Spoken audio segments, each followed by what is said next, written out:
Make a time mark, Jacob, because it's time to talk Mass Effect. All right, here Finally. let's do a real intro. You can do it, Brad. I don't even know what do we even get.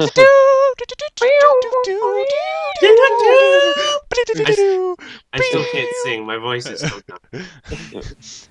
I think that was great. Friday night Skype talk. Friday. We're talking It's a about radio talk now? We're talking about Skype. Whoa. Whoa! We just lost every person who would have watched this. Oh, Random explosion. Dude, this is the greatest intro. Okay, Friday night Skype talk, Mass Effect series, all of it. Let's talk it now. Let's do it. Where do we even start? Do we start Start on the first one. Let's I think we start gotta with start Mass from the Effect beginning. 1. Alright, what do you guys all play it on? Because there's a different feel with different consoles. Alright, I'll go first. I will preface the entire... Okay, I've recently purchased the Mass Effect trilogy on the PlayStation 3. But I played the first Mass Effect over the summer of 2009. Kids, do not buy an Acer computer.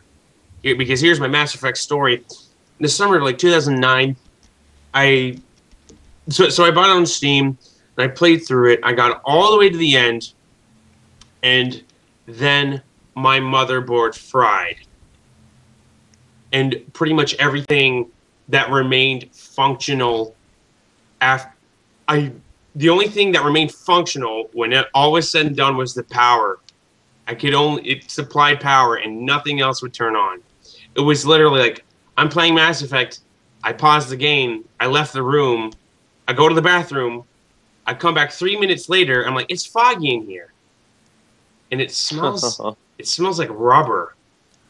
Wait, it and then my fried your computer. Yes, and then my PC screen was black. I'm like, oh no, oh no. Yeah, it was like a blue-gray fog. So kids, Brad now has brain damage. Don't buy Acer computers. That computer lasted the total of a year. It was a nice computer too.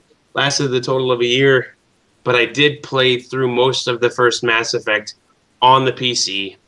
But it wasn't until December 2012 that I bought the trilogy and played through it all on the PlayStation 3. Which let me just say this right now. That was last month.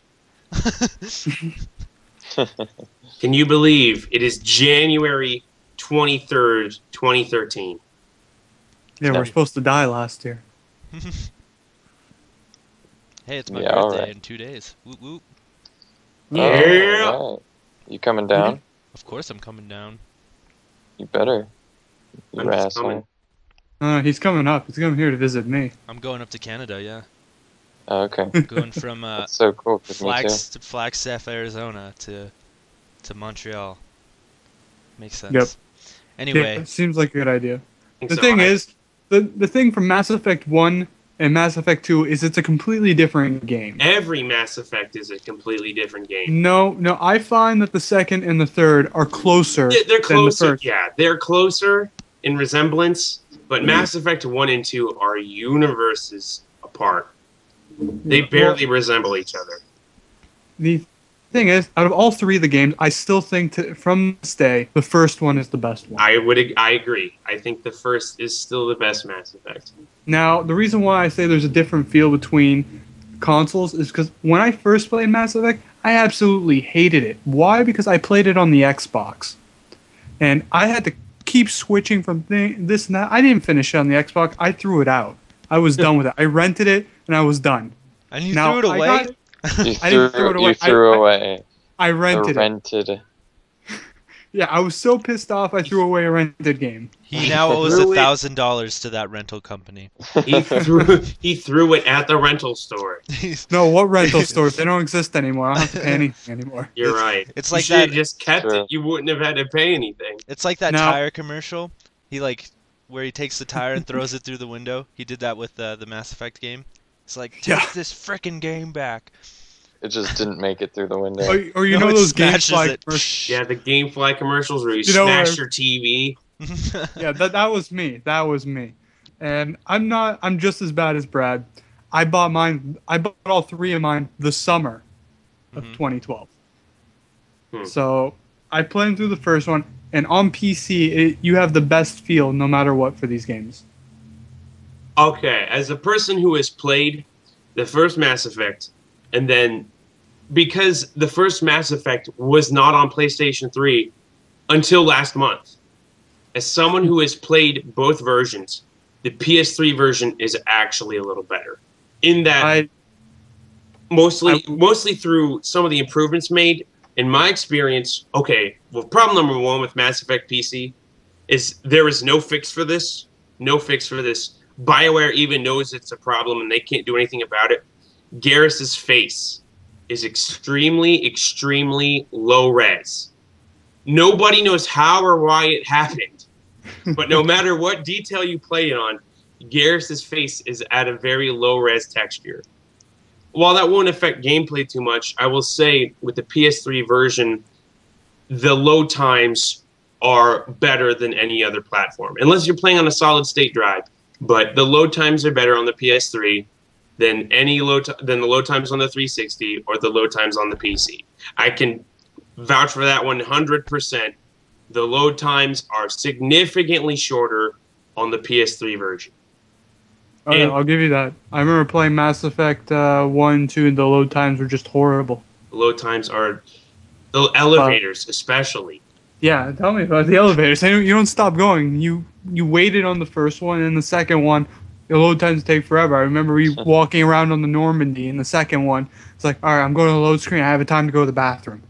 It wasn't that bad. It was that It was that The bad. Mass Effect 2 load times weren't that bad. Maybe it's because I've played games where you have to wait longer on the load screen. Yeah.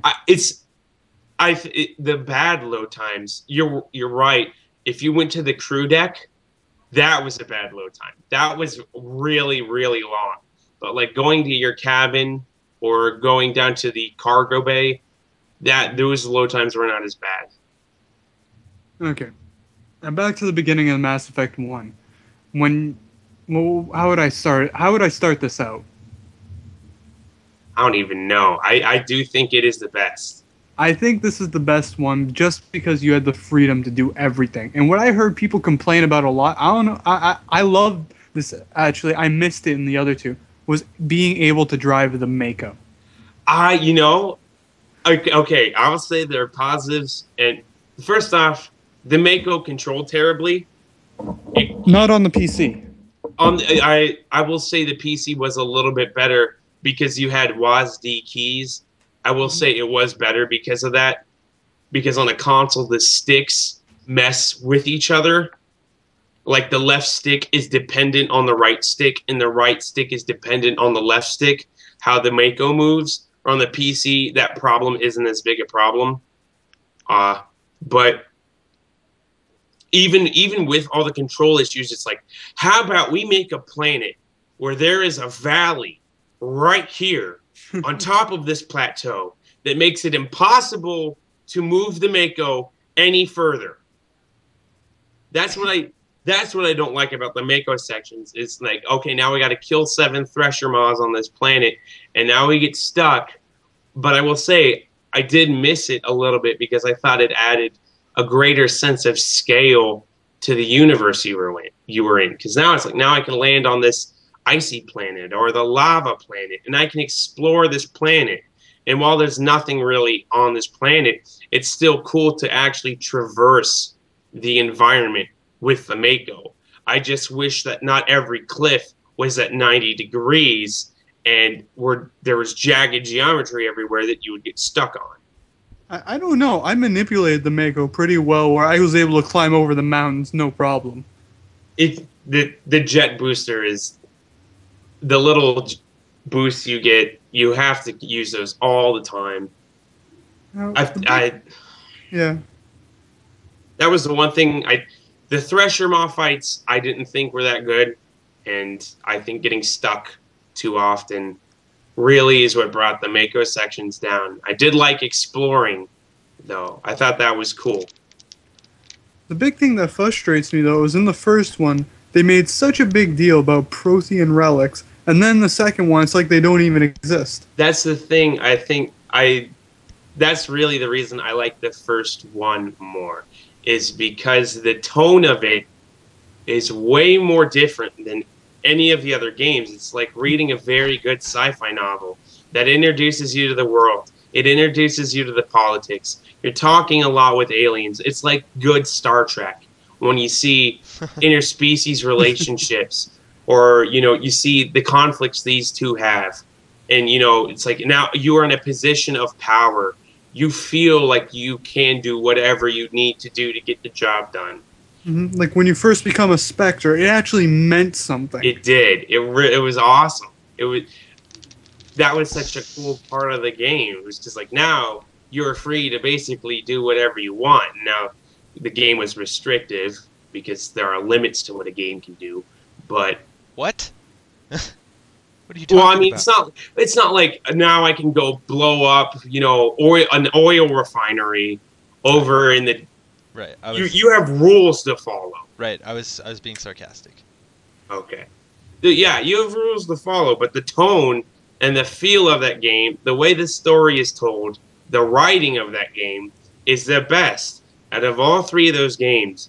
And for something like this, while the other games might get the gunplay better, I think the story was so good in this first Mass Effect. Everything about it, from the technology of like, this is how ship and space battles work, to this is how we can travel faster than light, and what does faster than light travel look like, and why do these people have biotic powers? All of that is done so well in the first. The tone of the first is so good. It sets up this massive, massive universe.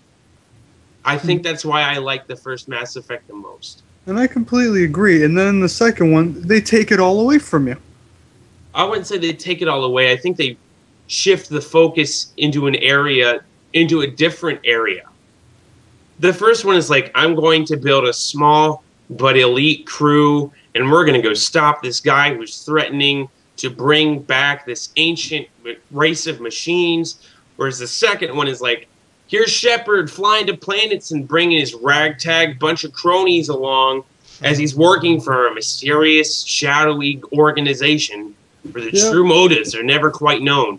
They're just completely different feelings to them, and it's something that you really got to play to really know. Mm-hmm.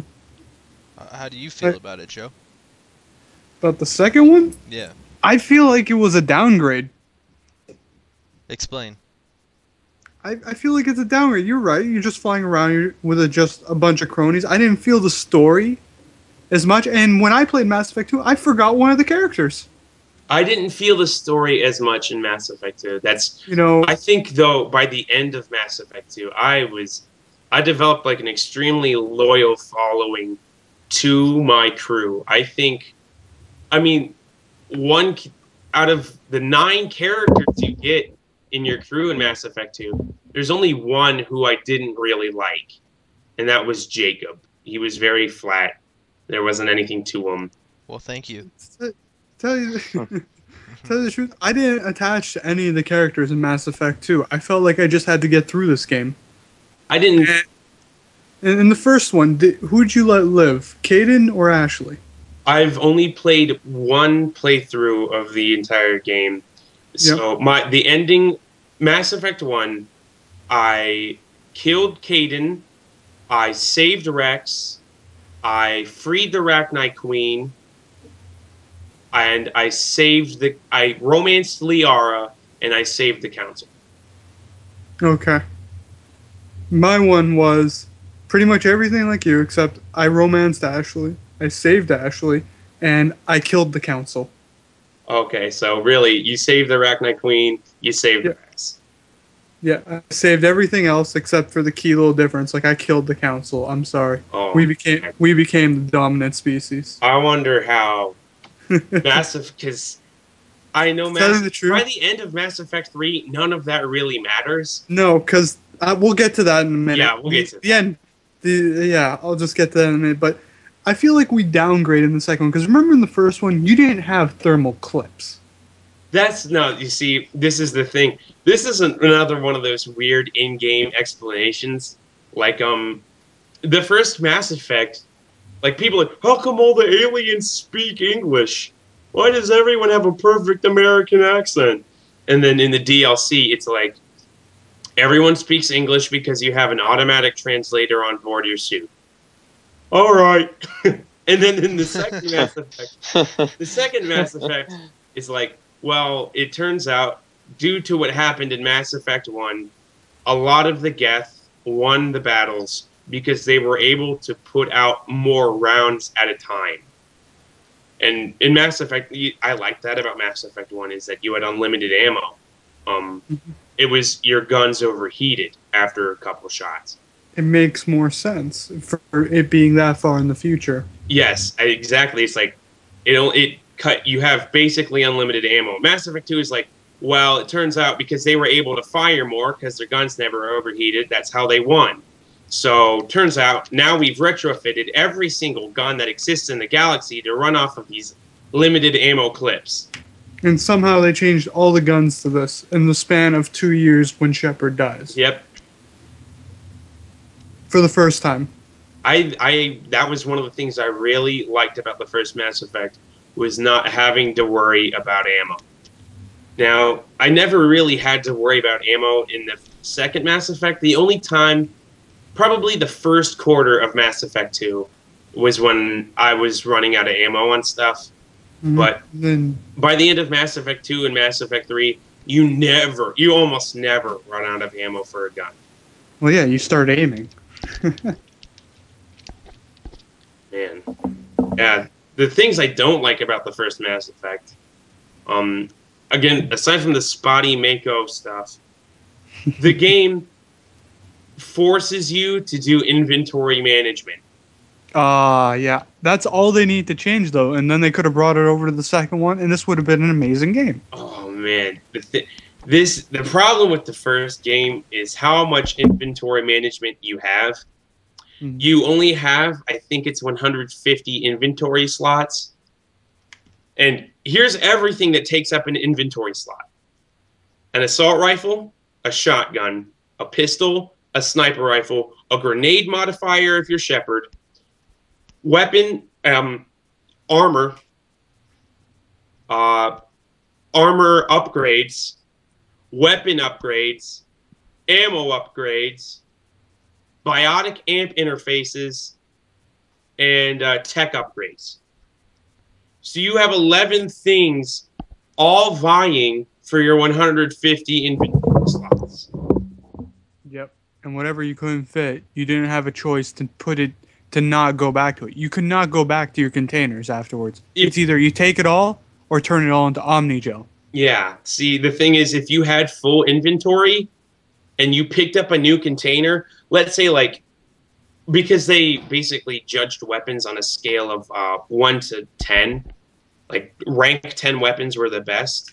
Let's say I have some rank 1 weapons in my inventory, and I'm out of inventory space. I have all 150 slots filled up, and I open a container of all rank 10 weapons. You cannot get rid of your rank 1 weapons. You have to lose all your rank 10 weapons that you just picked up. Mm-hmm. The only way to get rid of them would be to go back to the inventory screen and then get rid of them, which the game will not let you do. You have to Omnigel everything you just picked up. Right. Now, if they would have just tweaked that system and moved it to the second one, give it a little graphical update, you would have had an amazing game. That's actually one of the things I liked about Mass Effect 3. We'll get to that eventually. But I think we need to move to the second Mass Effect soon. Before we do that, the inventory management, because you basically after every 3 missions, you would get so much loot. Inventory management at the bottom end would take about 10 minutes. Mm-hmm. After every 3 missions, you had to take 10 minutes, and this is like just selling everything. Yeah. If you decide you want to do this. This isn't even being tactical. Like, It's like, I know I'm coming up against a lot of Geth, so I need to change out all my ammo. Like, that tacks on at least another 5 minutes. And because you're selling all of this stuff, there was a point in the game, basically the last quarter of the game, I had maxed out my money completely. I had 9,999,999 credits.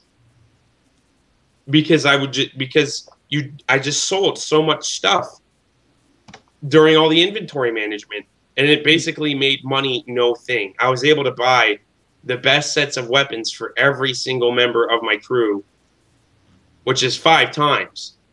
Well, 6 including yourself. So that is probably my biggest thing about it, is the inventory management, which can sometimes take upwards of 25 minutes in between missions. It's stupid long. It's a heinous process. But overall, I think the first Mass Effect is the best. It has the best tone. All your crew members are awesome. They all have their own personalities to them. The tone of it all is so good. The writing is good. The story by the end is excellent.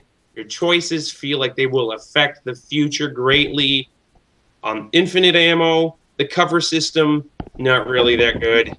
The Mako was fun because you got to explore a lot, but it was pretty... You got stuck a little too often. A lot of the loading sequences were stupid long. Hacking minigames were dumb. But I think it was the best Mass Effect. The first one is so good. You know what? I missed the hacking minigames in the first one because those were the better ones, opposed to the Mass Effect 2 ones. The Mass Effect 1 hacking minigames I liked more simply because they just took less time.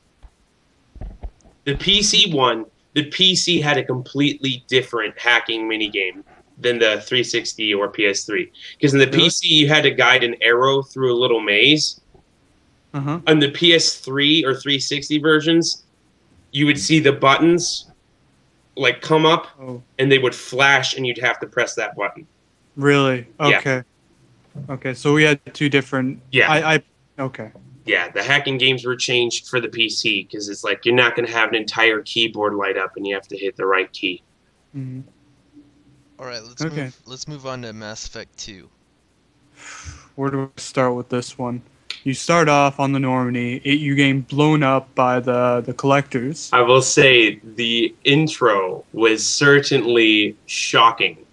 Yeah. When I first played that, booming start to that game. Oh, you're so funny. It was crazy, man. You had become so attached to the Normandy and so attached to the people on the Normandy, just seeing it get blown up. You just feel like all your work just went down the drain. And it was like, man, I wonder what's going to happen. And there's a mission that lets you go back and revisit the wreckage of the Normandy, and you're like, is there? I saw that on YouTube. I've never played through that though. Yeah, that was a mission. Wow. It was very cool. I really liked that mission. Mm-hmm. I think one of the biggest problems with Mass Effect 2 is how, and continuing on into Mass Effect 3, I will say I had the prime Mass Effect 3 experience. Mm-hmm. But talk about that when we get there. The thing about Mass Effect 2 is it had such varying... You could have such varying outcomes with that game. Because if you bought that game used, you didn't get the Cerberus DLC pack. And that was important because it gave you 1 extra crew member. It gave you Zaid. It gave you 1 side mission. Well, it gave you an extra side mission, and then they eventually came out with the new DLC pack called Project Overlord. That was amazing. I'll get to that eventually. I think that's some of the best missions Mass Effect has ever done. Okay, you're gonna have to tell me about the DLC because, to be honest, I didn't play any of it. Did you have Zaid? I didn't have any of the DLC for Mass Effect 1, 2, or 3. Because Mass Effect 2, when you bought that new, you got a download code for the Cerberus pack thing. And I got it all on a PC download, so I didn't have a CD in hand. If you didn't have Zaid, if you didn't have Project Firewalker, that's what I was thinking of. Firewalker or Overlord, And if you bought the Mass Effect trilogy, it actually came with Lair of the Shadow Broker. That's nice. But for releasing the trilogy, it's cool that you include Lair of the Shadow Broker, but not including the final bit of DLC, whatever it was. I don't remember the name, but there was one final piece of DLC released for Mass Effect 2. Bring Down the Sky, I think? Or was that Mass Effect 1 was Bring Down the Sky? Like I said, I didn't play any of the DLC. I don't remember Bring Down the Sky. The Mass Effect trilogy has a piece of DLC for Mass Effect 1 where you save basically a planet from this meteor crashing on it. I think that one's Bring Down the Sky. But Mass Effect 2, there was a piece of DLC that was meant to bridge the story between Mass Effect 2 and Mass Effect 3. And you can look it up, and it makes the intro to Mass Effect 3 makes so much more sense. Well, But not having that piece of DLC on the disc, the piece of DLC that bridges the two games together, that's fraudulent. That's fucking fraudulent. I never saw it. There's actually a mission where it bridges it together. There is a mission that bridges it together. It shows the Reapers how they're about to come through one of the oh my gosh, what are they? The Mass Effect mass relays.